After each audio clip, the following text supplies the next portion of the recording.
नमस्कार मित्रों, आपका डॉक्टर आलोक चांठिया AIR1DF चैनल पर स्वागत है। हम अगर 1882 की बात करें, जब बलिया के दादरी मेले में भारतेंद्र हरिश्चंद्र ने एक बड़ी खूबसूरत सी बात कही थी कि हम भारतीय रेलगाड़ी के उस डिब्बे की तरह हैं, अगर हमारे साथ कोई इंजन ना हो तो हम चलते ही नहीं। लेकिन मुझे ऐसा लगता है पूरे विश्व के लिए यही बात सही है, क्योंकि जिस तरह से पूरे विश्व में आज करीब 7,000 दिवस रोज़ मनाए जाते हैं और उसमें से हर दिवस के पीछे उद्देश्य यही है कि जनता को, नागरिक को, मानव को जागरूक बनाया जाए। और ऐसे ही एक जागरूकता दिवस का नाम है विश्व पर्यावरण दिवस, जिसकी शुरुआत 5 जून 1972 को स्टॉकहोम सम्मेलन से जब शुरू हुई, तो 1973 से हर साल 5 जून को विश्व पर्यावरण दिवस मनाया जाने लगा।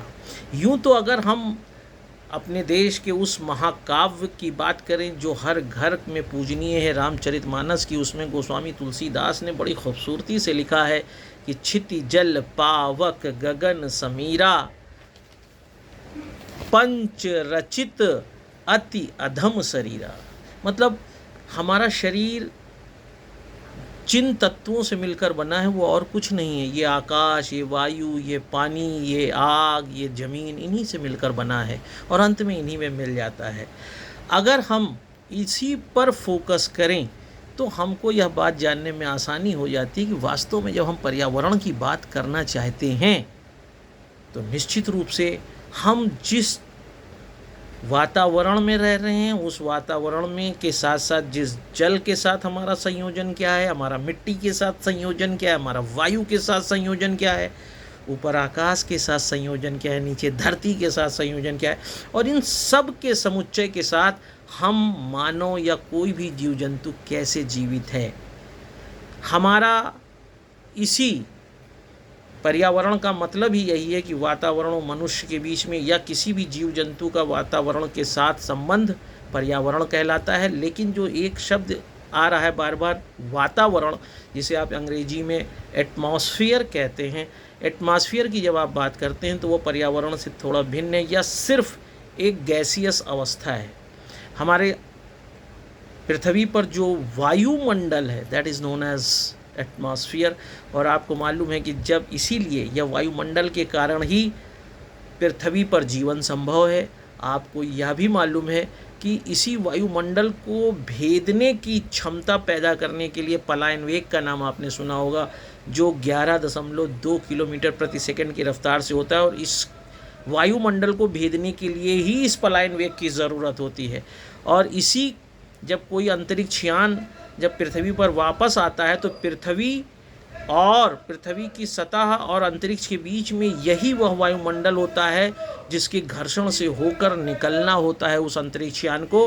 और अगर वह निकलने में सक्षम नहीं होता है तो हानि होती है, जैसा कल्पना चावला के मैटर पे हुआ था कि घर्षण इतना ज़्यादा हुआ कि वो पुराना यान देखते देखते ध्वस्त हो गया। लेकिन आज तो हम बात कर रहे हैं पर्यावरण की, और उस पर्यावरण की बात में हमें सबसे पहले यह देखना होगा कि हमारा जो क्षिति है, मतलब पृथ्वी का तत्व है, उसके साथ हमारा संबंध कैसा है।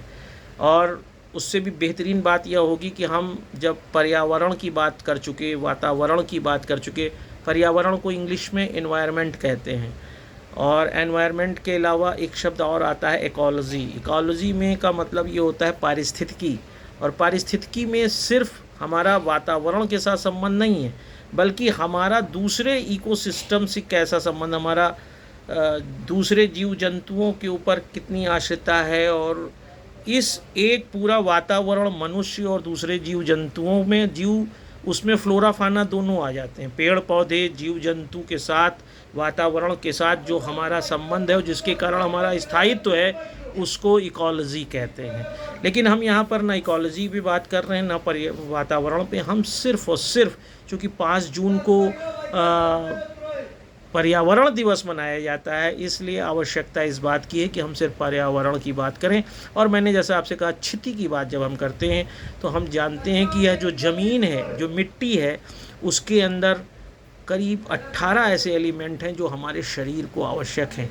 आप जब पैदल चलते हैं तो ये 18 तत्व उन्हीं पैर के पोरों से होकर हमारे शरीर में पहुंचता रहता है और हमारा शरीर स्वस्थ रहता है। यहाँ तक कि जो विटामिन B12 आप सप्लीमेंट के माध्यम से लेते हैं, अगर आप ज़मीन पर टहल रहे हैं तो यह B12 उसी ज़मीन के माध्यम से न जाने कितने विटामिन पहुंच जाते हैं।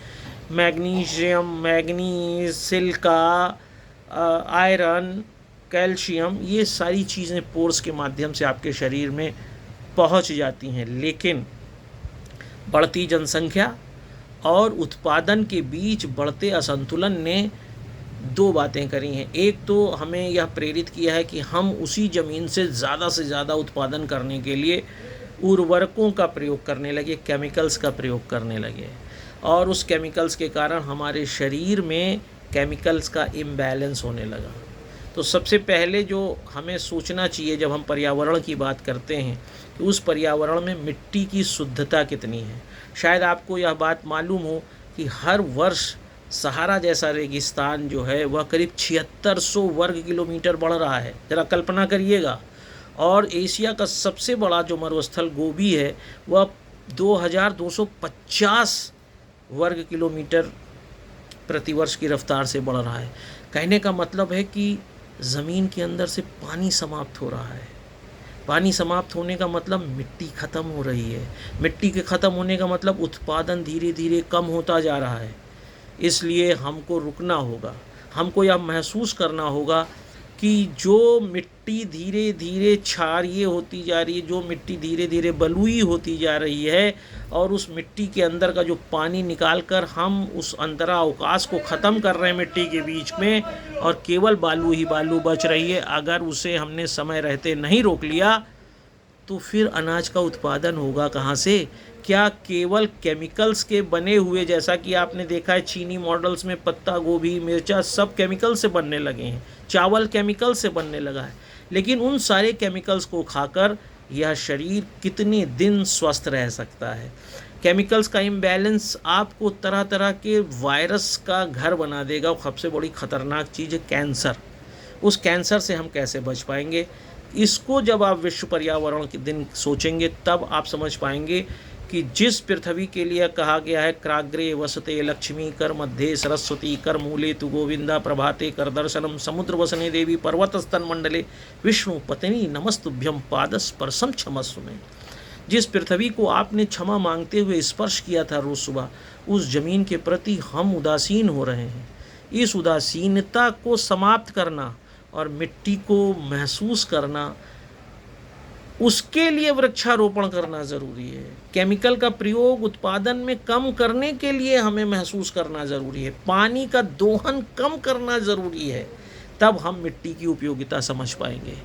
यही नहीं, आपने देखा है कि किस तरीके से सब्जी ऑक्सीटोसिन के इंजेक्शन से रोज़ बड़े किए जा रहे हैं। इस तरह की उत्पादन क्षमता को प्रभावित करने वाली चीज़ें निश्चित रूप से आपके स्वास्थ्य को प्रभावित करेंगी। एक बीमार मनुष्य बनने से अच्छा है कि हम ज़मीन को फिर से देवी मानना शुरू कर दें। फिर आता है जल। जैसा कि मैंने आपको अपने पहले उसमें कहा कि क्षिति के साथ ही जल जुड़ा है, क्योंकि जब जल होगा, हमारा शरीर भी 70% जल से बना है और पृथ्वी भी 3/4 हिस्सा जल है। इसलिए पृथ्वी पर जल में जितना उतार चढ़ाव होगा उतना ही उतार चढ़ाव हमारे शरीर में भी होगा। अगर पृथ्वी पर जल दूषित होता चला जाएगा तो शरीर का 70% जल भी दूषित होता चला जाएगा। और दूषित जल से कितनी बीमारियां, वाटर बॉर्न डिजीज़ जो हैं उसमें सबसे इम्पॉर्टेंट तो डायरिया है। डायरिया में प्रति वर्ष 10 लाख बच्चे मर जाते हैं। इसके अलावा पेट संबंधी कितनी बीमारियां हैं जो हर व्यक्ति को होती हैं। कितना पल्यूटेड वाटर आपको पीना पड़ रहा है, जिस प्योरिटी ही नहीं हो पा रही है, उसमें बैक्टीरिया कितना पानी में है, और उस पानी के दोहन से हमको तरह तरह के रोग हो रहे हैं। स्किन डिजीज़ हो रही हैं, सबसे ज़्यादा एक्जिमा हो रहा है। इसलिए हमको अपने शरीर के 70% पानी के ध्यान को रखते हुए इस बात की कल्पना में जीना चाहिए विश्व पर्यावरण के दिन कि हम पानी एक तो मिट्टी से ज़्यादा बाहर ना निकालें जिससे मिट्टी बलुई ना बने, दूसरा अपने शरीर में अच्छा पानी के लिए हम पानी को प्रदूषित ना करें। अपने घरों में जो साबुन लगा लगा कर पानी आप फेंक रहे हैं वो पानी का प्रदूषण कर रहा है।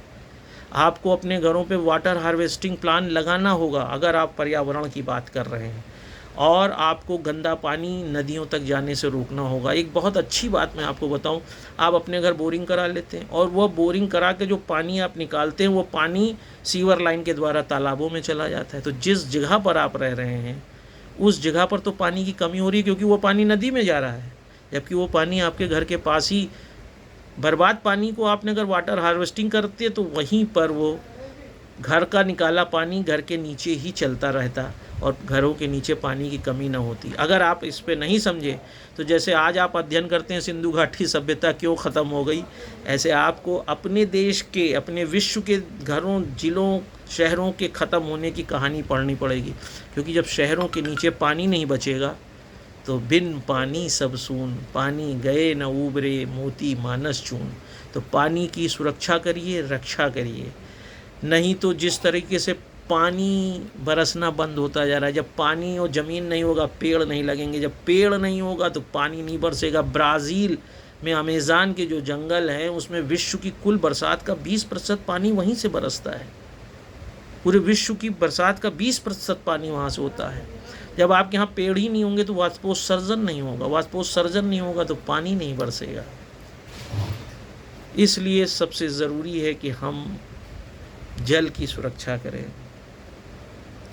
अग्नि क्षिति जल पावक, अग्नि, अग्नि क्या है? हमको जो नींद आती है वो अग्नि के कारण आती है। अगर शरीर के अंदर ऊर्जा नहीं है तो आप काम कैसे करेंगे? आपके अंदर ऊर्जा का संचालन सही नहीं है तो आपकी नींद नहीं आएगी, आप अनिद्रा का शिकार हो जाएंगे। आपको एक बहुत बेहतरीन बात बताता हूँ कि आपके शरीर में जो कोशिकाएं होती हैं उसमें माइटोकॉन्ड्रिया कोशिका का पावर हाउस कहलाता है, लेकिन आप शरीर के अंगों द्वारा जो काम करते हैं उसको एनर्जी पहुंचाने का काम गाल्जी काय करता है। मान लीजिए इस समय मैं आपसे बोल रहा हूं तो बोलने का काम कर रहा हूं और हमारी जीभ की एक निर्धारित शक्ति होगी, लेकिन जब मैं ज़्यादा बोल रहा हूं तो तुरंत कोशिका के अंदर के गाल्जी काय दूसरे अंगों की एनर्जी को जबान तक ला रहे हैं ताकि मैं निरंतर बोल पाऊँ। और यही सामंजस्य जब नहीं रह जाता है तो शरीर थकान महसूस करता है। अगर आपको नींद सही नहीं आ रही है तो आप निश्चित जानिए कि आपके शरीर में जो आग है, जो यहाँ पर ये जो मैदा जिसको आप कहते हैं, जो स्टमक है जहाँ अग्नि जल रही है वह नहीं सही है। और उस अग्नि तत्व के लिए आवश्यक है कि आप अपने अंदर उस ऊर्जा को जगाने के लिए उस तरह की चीज़ों को खाएं पिएं। और सबसे बड़ी चीज़ ये है कि आपको यह पता हो कि नींद कितनी आवश्यक है। और नींद ना आने का सबसे बड़ा कारण यह है कि दुनिया भर की चिंताओं के साथ साथ आप अपनी आँखों को अतिरिक्त जब काम कराते हैं, जैसे मैं मोबाइल लगातार चला रहा हूँ, टीवी लगातार देख रहा हूँ लैपटॉप पे, तो आँखों के माध्यम से जो ग्लेयर्स हमारे रोशनी हमारे दिमाग को पहुंच रही है वो बहुत देर तक दिमाग को उद्दीप्त करती रहती है। और यही कारण है कि हमारे शरीर में एसिटाइलकोलाइन का जो सिक्रीशन है वो कम नहीं हो पाता, मेलाटोनिन का सिक्रीशन बढ़ नहीं पाता, हम सो नहीं पाते। तो इस अग्नि तत्व के लिए ज़रूरी है कि हम ऊर्जा का सामंजस्य करें। अगर ऊर्जा का सामंजस्य नहीं होगा तो जैसे पृथ्वी पर आप देख रहे हैं तापमान में जो वेरिएशन हुआ है, पूरी पृथ्वी जल रही है, जंगल अपने आप जल रहे हैं, गाड़ियाँ जल रही हैं, एसी जल रहे हैं, वो तापमान में आए वाली वेरिएशन के कारण है। आपको उस पर विचार करना होगा, आपको अपने शरीर की ऊर्जा पर काम करना होगा, क्योंकि अगर आपको शरीर स्वस्थ रखना है, आपको अच्छी तरह से सोना है, तो आपकी ऊर्जा को अच्छा होना पड़ेगा। विश्व पर्यावरण दिवस पर यह सोचना ज़रूरी है। गगन, गगन का मतलब अगर आप देखेंगे तो सबसे बड़ी चीज़ है गगन का तत्व जो है वह निराशा, एंग्जाइटी, इन सब का प्रदर्शन करता है। अगर क्योंकि एक विशाल गगन का जो क्षेत्र है, आसमान को आप अगर सिर उठाकर देखेंगे तो पूरा नहीं देख सकते। एक व्यक्ति अपनी आँख से जब रात में देखता है तो वह सिर्फ 2000 तारे देख पाता है, जबकि अनंत तारे हैं।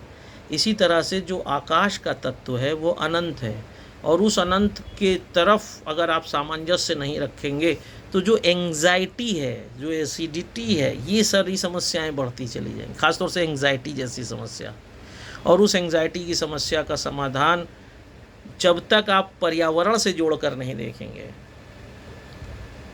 तब तक आप उस केवल दवा खाने से, अपने काम करने के तरीके से नहीं, आपको पर्यावरण के साथ भी सामंजस्य बैठाना पड़ेगा।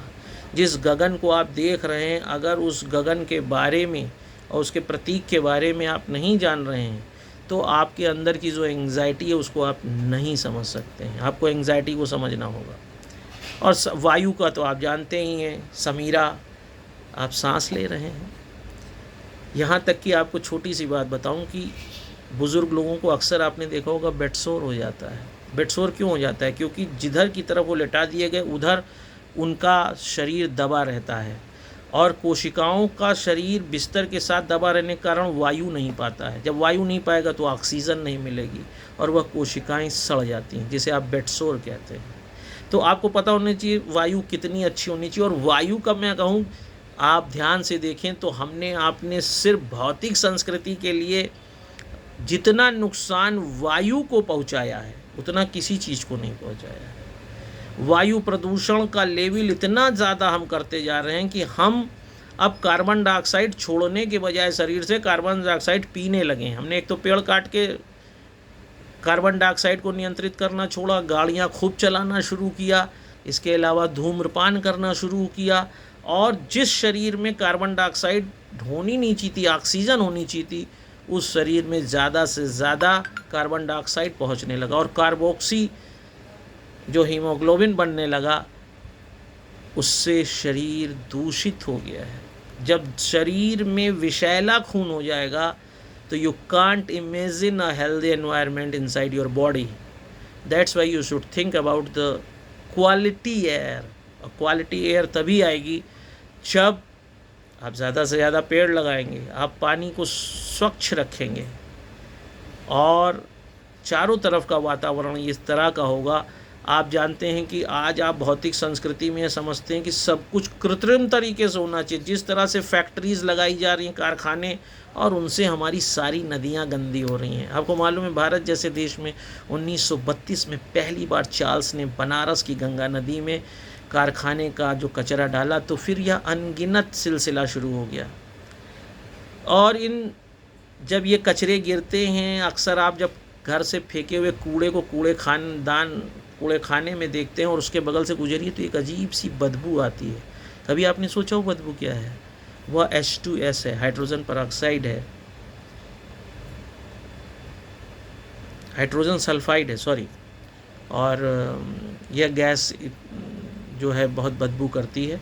और इसलिए आप स्वयं सोचिए कि वायु को प्रदूषित कौन कर रहा है? आपने अपने घर के जो छिलके निकाले, जो कूड़ा निकाला, उसे सड़क पे फेंक दिया। अब वो संक्रमित होकर वायु में रासायनिक क्रिया करके गैस बना रहे हैं जो गंदे कर रहे हैं। कारखाने गंदे कर रहे हैं, आप गाड़ियाँ चलाकर उसे गंदा कर रहे हैं। यही नहीं, आप जिस समय जो मैं मोबाइल लगाया हूँ, जो लैपटॉप है, जो टीवी है, सभी या जो बल्ब आप जलाते हैं, उन सब से कार्बन डाइऑक्साइड इमिट होती है। और जब वो होगी तो निश्चित रूप से वायु प्रदूषित ही होगी। आपको यह सोचना है कि हम अपने मानकों के लेवल पर कम से कम मोबाइल, लैपटॉप, टीवी, गाड़ी, बल्ब सब का यूज़ करें। और जब आप ये समझ पाएंगे तब आप विश्व पर्यावरण दिवस को समझ पाएंगे। नहीं तो वैसे तो इस बार विश्व पर्यावरण दिवस की थीम है हमारी भूमि। केवल भूमि पर हमें विचार करना, क्योंकि भूमि का जिस तरह से रेगिस्तान का स्तर बढ़ रहा है बहुत ख़तरनाक संकेत है। क्योंकि हम 8 अरब की संख्या पे पूरे विश्व की जनसंख्या बढ़ गई और हम दूसरी तरफ हमारे पृथ्वी पर पानी घट रहा है, बालू बढ़ रहा है, रेगिस्तान बढ़ रहा है, जंगल घट रहे हैं, पानी का स्तर घट रहा है, पृथ्वी का तापमान बढ़ रहा है, हम युद्ध कर रहे हैं, हम बम का प्रयोग कर रहे हैं, जंगल जल रहे हैं। ये सब कुल मिलाकर आप ज़रा सोचिए कि क्या केवल सिर्फ पेड़ लगाने भर को विश्व पर्यावरण दिवस के साथ जोड़कर देखा जा सकता है? नहीं देखा जा सकता है। क्योंकि हमारे संपूर्णता समग्रता में व्यवहार को जब तक सही नहीं किया जाएगा, जब तक आपको यह ध्यान नहीं होगा कि हम कितनी देर से मोबाइल चला रहे हैं, इससे भी हमने कार्बन डाइऑक्साइड को कमरे के अंदर बढ़ाया है, जब तक आपको यह ख्याल नहीं होगा कि पानी में हमने सर्फ और साबुन मिलाकर नाली में जो फेंका है वह नदी में जाकर प्रदूषित कर रहा है, जब तक आप यह नहीं सोचेंगे कि हमने बोरिंग तो कर लिया लेकिन बोरिंग का पानी जो हमने अपने घर के पास से खींचा वो सीवर के द्वारा बाहर जा रहा है और हमें वाटर हार्वेस्टिंग करना चाहिए, जब तक आप नहीं सोचेंगे कि कम से कम 2 पेड़ हमारे घर के आसपास लगने चाहिए, और जब तक आप नहीं सोचेंगे कि संतोषम परम सुखम है, हमें चिंता नहीं करनी चाहिए, हमें अनिद्रा से बचना चाहिए, हमें एंग्जाइटी से बचना चाहिए, तब तक इस शरीर को पर्यावरण के साथ आप स्थापित नहीं कर पाएंगे। और विश्व पर्यावरण की बात पूरी तरह झूठी होगी, बेईमानी होगी और प्रतीकात्मक होगी, और आप इसी भ्रम में जीते रहेंगे। जबकि 40% ऑक्सीजन तो आपको समुद्र से प्राप्त हो रही है, जिसमें आपने इतना अधिक प्रदूषण कर दिया कि 10,000 से ज़्यादा मछलियों की प्रजाति वहाँ मर चुकी है। उस ऑक्सीजन को कैसे रोका जाए उस पर आप बात नहीं कर पा रहे हैं। आप बात कर रहे हैं सिर्फ पेड़ पर। पेड़ से सब कुछ नहीं होगा, आपके व्यवहार से होगा, संस्कृति का सही आकलन करने से होगा। और जिस दिन आप समग्रता में यह बात समझ पाएंगे, उस दिन विश्व पर्यावरण का सुधार भी हो जाएगा, ज़मीन रेगिस्तान बनना बंद हो जाएगी, पानी तरल हीरे की तरह फिर से जगमगाने लगेगा, सूरज के साथ आसमान और चमकीला दिखाई देगा, हवा सुगंधित हो जाएंगी मलय समीर की तरह, अग्नि का तत्व बाहर और भीतर इतना हो जाएगा कि शरीर के अंदर आलस्य दूर हो जाएगी, आलस जैसा कुछ रहेगा ही नहीं। अलसस्य कुतो विद्या, विद्यस्य कुतो धनम, धनस्य कुतो मित्रम, अमित्रस्य कुतो सुखम, और जीवन सार्थक हो जाएगा।